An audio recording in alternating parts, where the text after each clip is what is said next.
Hi friends, Karthik தீபம் சீரியலை பற்றி தான் நம்ம இந்த வீடியோக்குள்ளே பார்க்க போகிறோம். வாங்க நம்ம வீடியோக்குள்ளே போகலாம். சந்திரகலா சிவனாண்டிகிட்ட சொல்லிட்டு இருக்கிறாங்க, அந்த கலசத்தை இந்த டிரைவர் தான் கண்டுபிடிச்சி கொண்டுட்டு வந்துட்டா அப்படிங்கவும், அப்போ சிவனாண்டி அதிர்ச்சி அடைகிறாங்க. இவனுக்கு எப்படி தெரியும் கலசம் அங்கே தான் இருந்துச்சு அப்படின்னு சொல்லவும், அதுதான் எனக்கும் ஒன்றும் புரிய மாட்டேங்குது. அது மட்டும் இல்லை, அந்த கலசத்தை எடுத்து கொடுத்தது நான் தான் அப்படிங்கிற உண்மை வேற அவனுக்கு தெரிஞ்சிருக்குமோ அப்படின்னு சொல்லிட்டு எனக்கு கொஞ்சம் பதட்டமாக இருக்குது.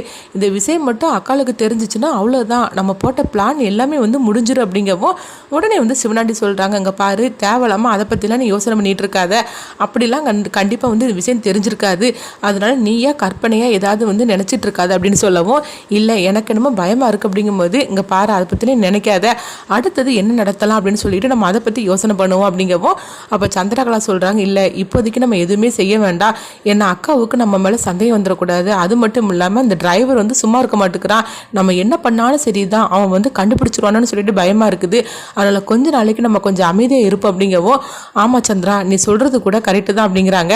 சரி, நம்ம இவ்வளோ நேரம் பேசிகிட்டு இருந்தது யாராவது பார்த்துடக்கூடாது, நான் வீட்டுக்கு கிளம்புறேன் அப்படின்னு சொல்லிட்டு சந்திரகலா அங்கேருந்து கிளம்புறாங்க. இந்த மாதிரி நடந்துட்டு இருக்கு.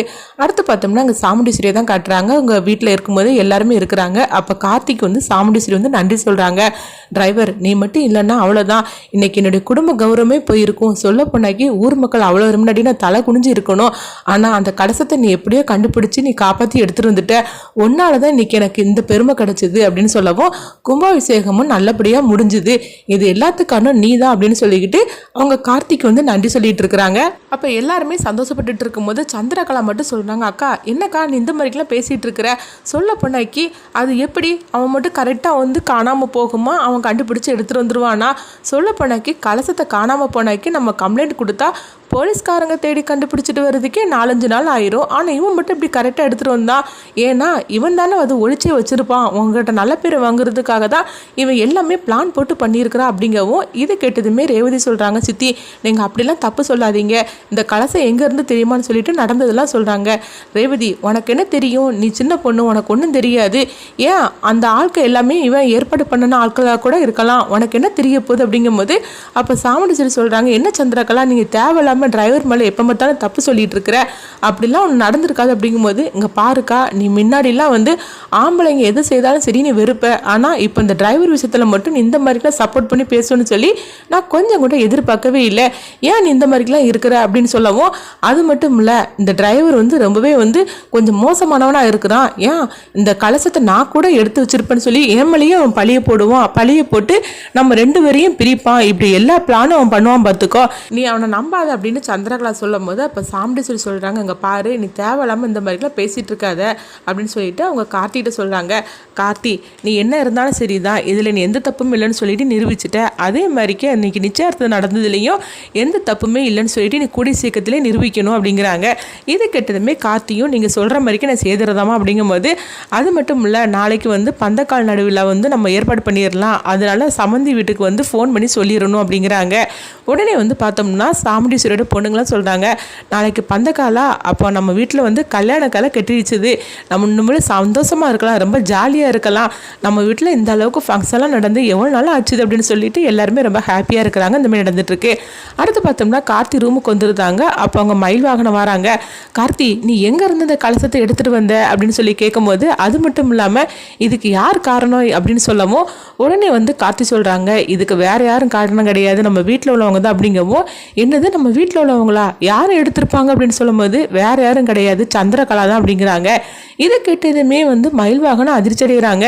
என்ன கத்தி சொல்கிற, சின்ன மாமியாரா அப்படி பண்ணினாங்க அப்படிங்கும்போது என்னால் நம்பவே முடியல அப்படிங்கிறாங்க. இல்லை உண்மையில் அவங்க தான் பண்ணியிருக்கிறாங்க அப்படிங்கவும், அப்போ நம்ம உண்மையிலேயே இப்படி பண்ணியிருக்காங்கன்னா நம்ம அத்தையிட்ட போய் சொல்லிட வேண்டியது தானே அப்படிங்கும்போது, இல்லை அதுக்குள்ள ஆதாரத்தோடு நம்ம கொண்டுட்டு போய் காட்டணும், அப்படி இல்லைன்னா கண்டிப்பாக அவங்க நம்ம மேலேயே பழிய போட்டுருவாங்க, அதனால தான் கொஞ்சம் வெயிட் பண்ணணும் அப்படிங்கிறாங்க. சரி அப்போ அடுத்து என்னதான் பிளான் அப்படிங்கும்போது, என்ன இருந்தாலும் சரி தான், கண்ணுக்கு தெரிஞ்ச குற்றவாளியை நம்ம கண்டுபிடிச்சாச்சு, அதாவது இவங்களுக்கும் சிவனாண்டிக்கும் ஏதோ சம்மந்தம் இருக்குது, ஆனால் கண்ணுக்கு தெரியாதவங்க 3ஆவது மனுஷங்க ஒருத்தங்க இருக்காங்க, அவங்கள தான் நம்ம கண்டுபிடிக்கணும் அப்படின்னு கார்த்தி சொல்லும் போது, யாரு அந்த புடவை விஷயத்தையே என்ன சொல்ற அப்படிங்கும்போது, ஆமா அப்படிங்கிறாங்க. அப்போ அது உனக்கு யாருன்னு தெரியுமா, ஒருவேளை சின்ன மாமியாருக்குள்ள புடவையா இருக்குமோ அப்படிங்கும்போது, இல்லை இல்லை இது அவங்க குழுது கிடையாது, இது வேற ஒருத்தவங்க குழுது, அது யாருன்னு தான் சொல்லி கண்டுபிடிக்கணும் அப்படின்னு கார்த்தி சொல்லிட்டு இருக்கிறாங்க. அடுத்து சாமுண்டீஸ்வரியை தான் காட்டுறாங்க. அவங்க வந்து பார்த்தோம்னா எல்லாரையும் சாப்பிட கூப்பிடவும், அப்போ எல்லாருமே சாப்பிட உட்காந்துருக்குறாங்க. அப்போ கார்த்தியை போய் அழைச்சிட்டு வாங்க அப்படின்னு சொல்லவும் மயில்வாகன் வந்து கார்த்தியை அழைக்கிறதுக்காக வராங்க. எது விஷயம் அப்படின்னு சொல்லி கேட்கும்போது என்னன்னு தெரியாது, அத்தை ஒன்று வர சொன்னாங்க அப்படிங்கவும் உடனே கார்த்தியும் வராங்க. சொல்லுங்கம்மா அப்படிங்கும்போது, இங்கே பாரு கார்த்தி, நீ அன்னைக்கு பண்ண இதுக்காக உனக்கு வந்து நான் வந்து ஒரு விருந்து கொடுக்கலான் இருக்கிறேன், அதனால எங்களோட நீ உட்காந்து சாப்பிடு அப்படிங்கவும் இதை கேட்டதுமே சந்திரகலா அதிர்ச்சி அடைகிறாங்க. என்னக்கா அந்த மாதிரிலாம் பண்ணிட்டு இருக்கிற அப்படிங்கும்போது, இங்கே பாரு சந்திரா, நீ பேசாம அமைதியாக இரு, நம்மளுக்காக எவ்வளோ தூரம் வந்து கலசத்தை கண்டுபிடிச்சி கொடுத்துருக்குறாரு, அவருக்கு இந்த ஒரு இது பண்ணதுனால நம்ம ஒன்றும் குறைஞ்சி போயிட மாட்டோம், நீ உட்காந்து சாப்பிடு அப்படிங்கும்போது கார்த்தி வந்து இல்லை வேண்டாமா அப்படிங்கிறாங்க. இல்லை கார்த்தி, நான் எவ்வளோ ஆசையோடு சொல்கிறேன், நீ உட்காந்து சாப்பிடு அப்படிங்கவும் உடனே இதை கேட்டதுமே கார்த்தி உட்காந்து சாப்பிட்றாங்க. அப்போ மயில்வாகன் வந்து ஜோக்காக சொல்லிட்டு இருக்கவும் சாமுண்டீஸ்வரி வந்து ரொம்பவே சிரிச்சிட்டு இருக்கிறாங்க. அப்போ ரேவதி சொல்கிறாங்க, அம்மா உங்கள் முகத்தில் எவ்வளோ சிரிப்பாக இருக்குது, இந்த மாதிரிக்கு பார்த்து எவ்வளோ நாள் ஆச்சுதும்மா, நீங்கள் இன்னைக்கு ரொம்ப சந்தோஷமா இருக்கிறீங்க போலுக்கு அப்படின்னு சொல்லவும், இது எல்லாத்துக்கும் காரணம் இந்த தம்பி தான் அப்படின்னு கார்த்தியை பற்றி சாமுண்டீஸ்வரி சொல்கிறாங்க. இதை பார்த்துட்டு சந்திரகலா வந்து மறுச்சிட்டு இருக்கிறாங்க. நீ சந்தோஷமாகவே இருக்க, நான் என்ன பண்ணுறேன் பார் அப்படின்னு சொல்லிட்டு இருக்கிறாங்க. இந்த மாதிரி தான் இந்த கதையை எடுத்துகிட்டு போகிறாங்க. அடுத்து என்ன சொல்லி நம்மளும் வெயிட் பண்ணி பார்க்கலாம்.